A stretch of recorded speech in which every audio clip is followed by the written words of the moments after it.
Hi friends, welcome to my venue. അപ്പൊ ഇന്ന് നമുക്ക് സിമ്പിൾ ആയിട്ട് ഒരു പാർട്ടി വെയർ ആയിട്ടുള്ള ഒരു ഇതാണ് കാണിക്കുന്നത്.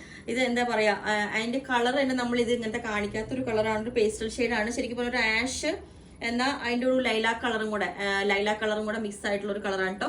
ഈ മെറ്റീരിയൽ തന്നെ നമുക്ക് നല്ലൊരു എന്താ പറയുക, ഒരു ഇതുപോലെ കണ്ടോ, ഗ്ലാസി ഓർഗൻസ എന്ന് പറയും, വിസ്കോസ് ഓർഗൻസയിൽ തന്നെ ഒരു ഷൈനിങ് വരുന്ന ഒരു മെറ്റീരിയലാണ്. ഇതുപോലെ നിങ്ങൾക്ക് കണ്ടാലറിയാം, ഇതുപോലെ ആ ഷൈനിങ് കണ്ടോ. അപ്പോൾ അതുകൊണ്ട് തന്നെ നമുക്ക് ആ മെറ്റീരിയൽ തന്നെ ഒരു ക്ലാസി ആയിട്ടുള്ളതുകൊണ്ട് ഞാൻ അധികം വർക്കോ യോക്കോ കാര്യങ്ങളോ ഒന്നും കൊടുത്തിട്ടില്ല.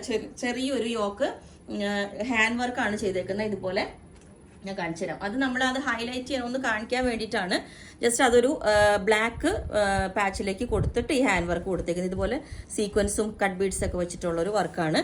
ഇതാണ് അതിന്റെ നല്ല ഭംഗിയാണ്. എ ലൈനിലാണ് ഞാൻ ചെയ്തേക്കുന്നത്. നമുക്ക് വേണമെങ്കിൽ സ്ലിറ്റിലോട്ട് ചെയ്യാം. സെയിം ടോൺ തന്നെ ദുപ്പട്ടയാണ് ഇപ്പോൾ അതിന്റെ ഒരു സ്റ്റൈലായിട്ട് തോന്നിയത്, വേറെ പെയർ ചെയ്യാതെ. ഇതുപോലെ എന്റെ എൽബോ സ്ലീവ് ആണ് വെച്ചേക്കുന്നത്. സ്ലീവിന്റെ എൻഡിൽ ഇതുപോലെ ഒരു വി കട്ടിങ് കൊടുത്തിട്ട് ഒരു ചെറിയ സോഫ്റ്റ് ബോൾസ് കൊടുത്തിട്ടുണ്ട്. അങ്ങനെ സിമ്പിൾ ആയിട്ട് വീനൊക്കെ വെച്ചിട്ട്. അപ്പം ഇതാണ് ഷോള് വരുന്നത്. ദുപ്പട്ട ഇല്ലാണ്ട് നമുക്ക് വെയർ ചെയ്യാം കേട്ടോ. ദുപ്പട്ട ഇങ്ങനെ നല്ല ഫ്ലോയി ആയിട്ടുള്ള ഒരു ദുപ്പട്ടയാണ്. അപ്പം ഇതിന്റെ ലെങ്ത് 48 വരുന്നുണ്ട്. ഇതിന്റെ എല്ലാ സൈസും അവൈലബിൾ ആണ്.